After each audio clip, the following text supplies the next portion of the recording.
Hindi magsasabi ng totoo yan. And we cannot consider na Congressman just Busita. because of 5 or 3, 5 or 10 present here, yun na ba ang boses ng more than ilan, General Acobo, sir, ang PNP personnel?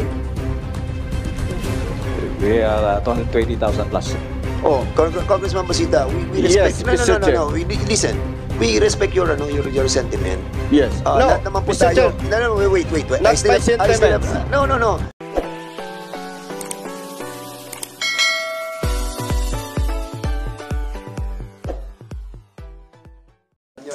Klaro naman Mr. yung Chair. ating nabasa at na sinabi po ng PNP. They have option, no, to retire or to continue for another year, di ba?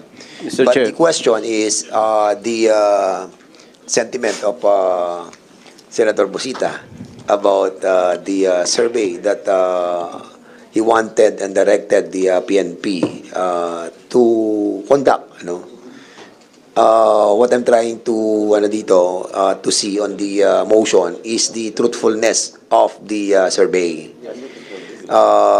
So basically, siguro you want to pursue with your motion or Yes, Mr. Chair. sige.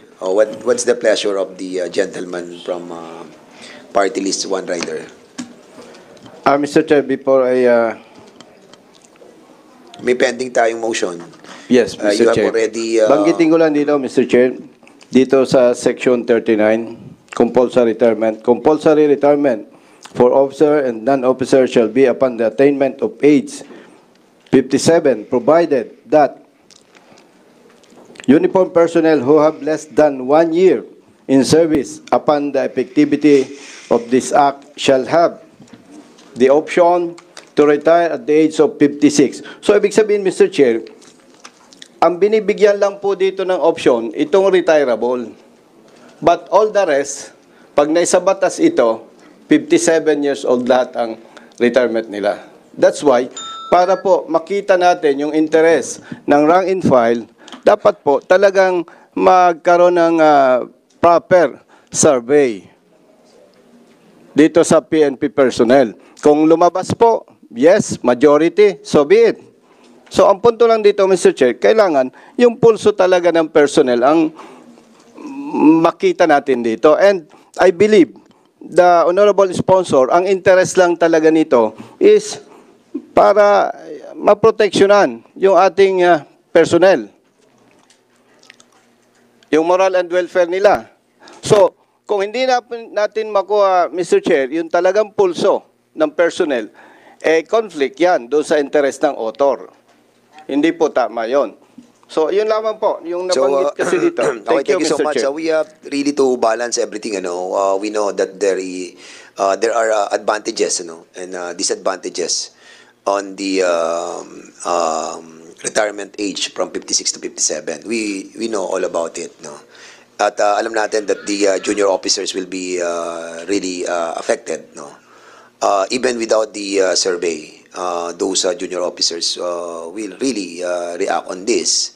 But having said that, we already discussed as well the benefits of those other senior officials to be in service for another year for their capacity to lead the organization as well.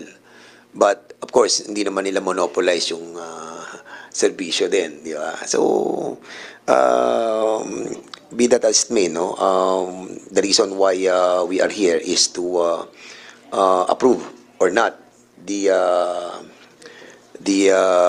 bill that was filed by the speaker and all other personalities in this as a co-author.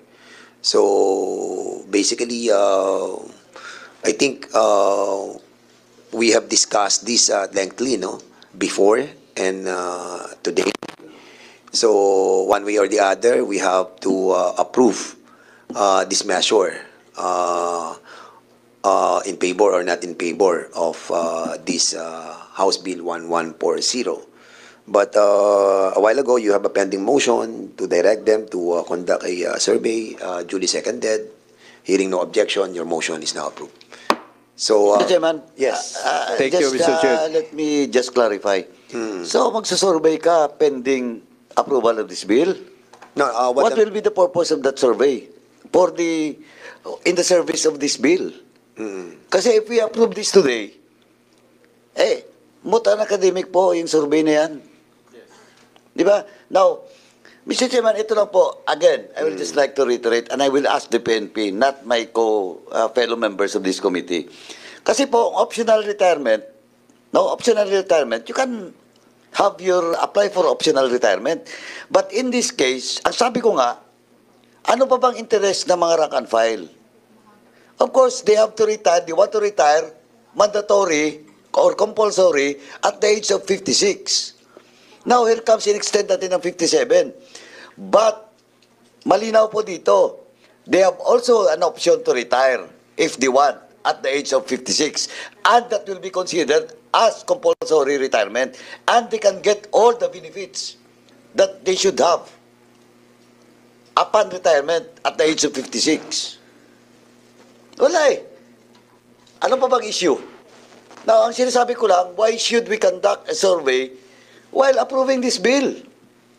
Diba, that will be a moot and academic. And, well, in fact, sinasabi ko nga, if the interest of the members of the PNP rank and file and all other commission officers, middle level officers, and they felt that this bill will not serve for the purpose of the interest of the whole organization, they have an option to retire at 56. And it is still compulsory retirement, and they can get all the benefits that they should get from the government. Yes. Kaya actually kung titingnan naging flexible pa nga eh. Kasi kung gusto mo extend ng 1 year, pwede ka pasok. Kung gusto mo mag-retire ng 56, pasok ka pa rin. Compulsory retirement pa rin. Yeah, the same. You can still get all the benefits that you've given to all those retirees at the age of 57 or 56. Okay, well said. Kaya tingin ko, walang ano. Okay, so having heard that, Congressman No, Senator Busita, you want to reply on the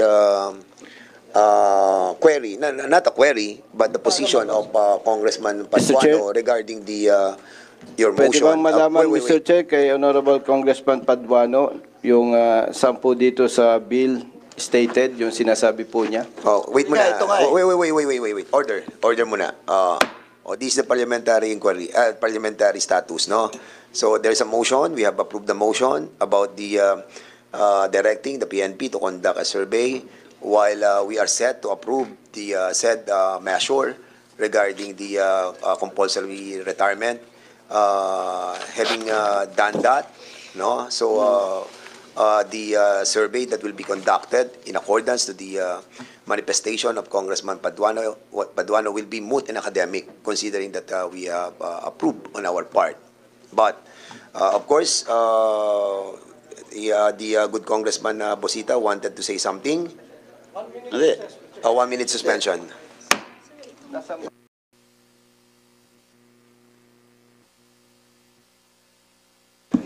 Okay, sa ating parliamentary status, we are in the period of asking our resource persons, regarding issues doon po sa 56 to 57 years old. But remember, this compulsory retirement and the increase of the age of retirement were already been approved by the House of Representatives and even the Senate. Under the, what bill was that? Under House Bill number 8969, Section 4, yung pong compulsory retirement, 56 to 57 were both approved by the both houses. And the veto of the President does not include the compulsory retirement. As a matter of fact, we have discussed this lengthily. No? Now, what we are trying to to discuss is a separate yung retirement age. And what we have now in our discussion is the measure that we have to approve today.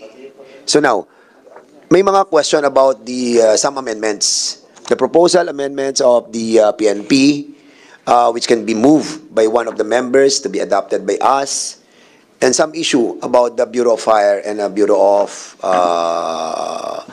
Jail Management, that they have to be included as well in this retirement age.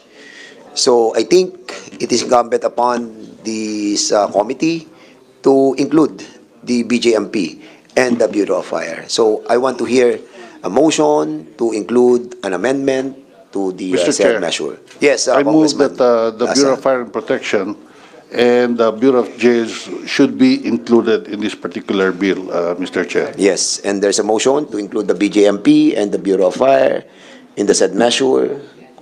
Any objection? Hearing there's a second motion and no objection. The said motion is now approved. All right. So we'll be moving. If there's no other more questions or queries, so we'll be moving on the next part, no? Ito yung ano po. Mr. Chair, Yes, Senator Busita, go ahead. Mr. Chair, masama lang kasi ang loob ko kung hindi ko ma-brought out yung sentiments ng rank and file. Ano po bang malaga? Yung gusto ng ilan o yung gusto ng majority? Especially those affected personnel from the PNP. Isinama na po natin yung BGMP and Bureau of Fire. I think, in the interest of service, Mr. Chair, laging ang mahalaga dyan yung majority. Majority lagi, Mr. Chair. Hindi pwede yung ilan lamang. But of course, I respect the members, my colleagues, and the sponsor of this bill. Gusto ko lang iparating, Mr. Chair, as member of this committee, hindi po ako pabor sa ganon. Dapat lagi ang iniisip natin yung moral and welfare ng marami, especially yung maliliit at mahirap natin mga kababayan. And I know, Mr. Chair, with respect to officers of the PNP present here this afternoon, iilan lang naman ang may gusto niyan eh. Now, we have to protect also the sponsor of this bill. How? Malaki ba ang problema, Mr. Chair? Kung hintayin natin yung tamang survey? So kung lumabas is yes, majority, so be it. Hindi na ako mag-comment dito. Ang pinaparating ko dito, Mr. Chair, yung sentiments ng rank and file and their families. Dati akong pulis kaya alam ko So, I submit, Mr. Chair, kung ano Okay. po ang mapag-anuhan ng committee. Pero, yeah. ang sinasabi ko lamang dito, Mr. Chair, matagal ng problema yan Most of the time, ang nasusunod, yung iilan, hindi na i-consider yung maliliit, yung rank and file. Alam ko yan, Mr. Chair. Okay. Dami na nga kapalpakan sana, wag nating madaliin, Mr. Chair. Ang ano ko lang naman, Mr. Chair, is to conduct proper survey. Okay, Para lumabas Congressman yung... Busita, with all due respect, Yes, Mr. Chair. Kasi sinasabi mo na minamadali natin. We are not. As a matter of fact, we have discussed this lengthily. In the last year pa natin to, pinag-usapan natin ng mahaba to. Nagkaroon pa tayo ng joint committee hearing with Chairman Salceda, with Congresswoman Perer, and Congressman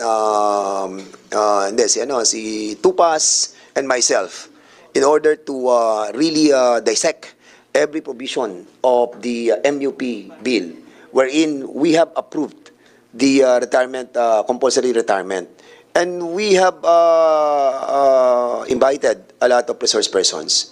And as a matter of fact, Congressman Busita, the House approved this compulsory retirement of 57.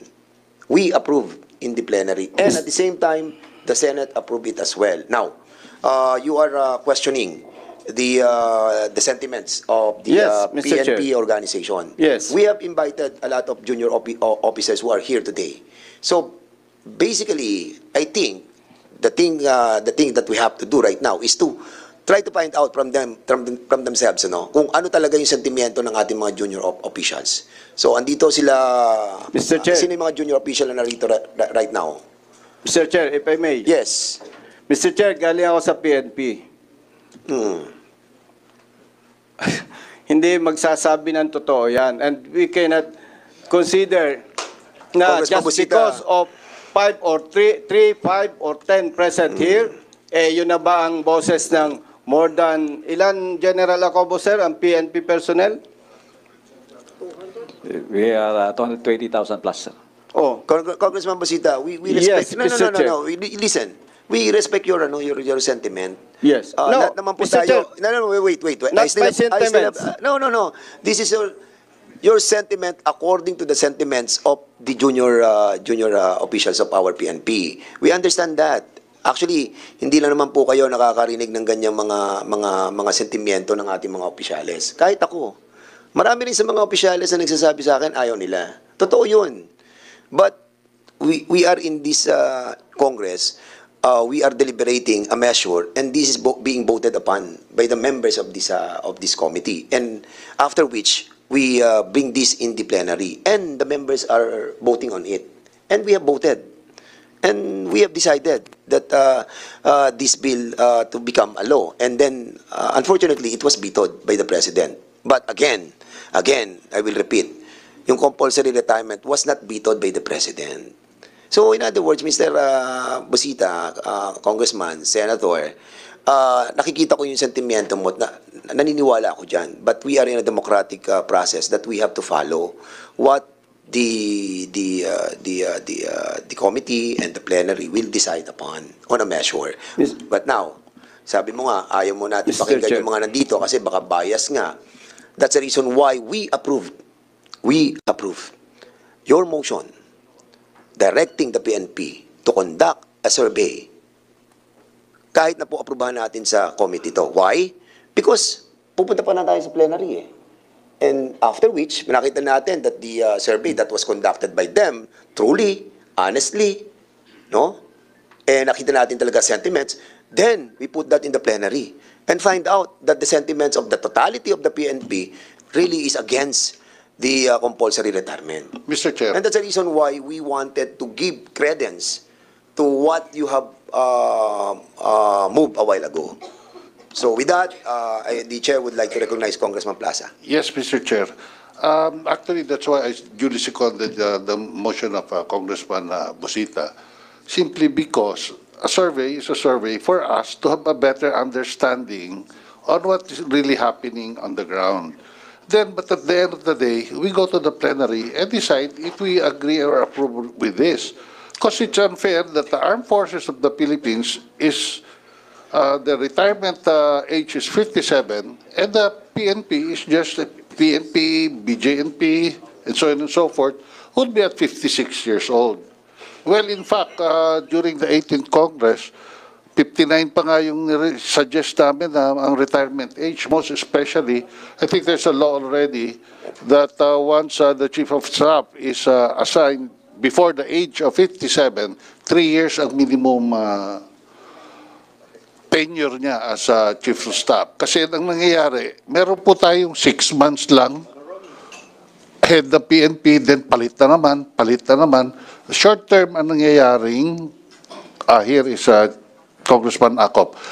Again, Congressman Busita, ang akin is really, I agree with you na my sentiments, but that's why nag-second ako, so that I can have a better understanding and I can decide better when the time comes. Thank you, Mr. Chair. So much. The chair would like to acknowledge the presence of our, ito na wisdom natin, si Congressman Acop. Together, he was with us during the deliberation of this matter. And I agree naman with you, Congressman Busita. You know that. But of course, alam naman natin that everybody decides on this matter depending on what they feel is right, di ba? And we are here to agree to disagree, di ba? And alam natin that there are advantages and disadvantages dun sa gagawin nating approval nung retirement age na 57. And we passed through that We passed through that na naaprubahan na po natin to nung pang joint committee hearing with Joey Salceda and Congressman Tupas. And mahaba yun. As I have said, para ma-recall din ni Congressman Acop yung pinagdaanan natin. And yun na nga, naaprubahan ng both houses and then was vetoed by the President, not the compulsory age. Diba? So now, we're back. Tama yun, kasi nga yung AFP ay 57 na sila. So ito lang siguro yung wisdom ni Speaker at yung other authors na maisabay yung sa DILG family. And I think with this, we can move on, no? And try to finalize these amendments that we propose on the measure that was authored by the Speaker. After all, we still have the plenary, and then we can question the survey that was conducted by them with regard to this issue that you were raising a while ago. Totoo ba yung survey? May basehan ba yung survey? Yung ba ang totoong sentimiento ng ating mga non-commissioned officers? And you have the right to question that. But other members have... So there was a motion by Congressman Plaza that the amendment on the BFP and the BJMP, so to be included in the measure that was adopted. So we'll go doon sa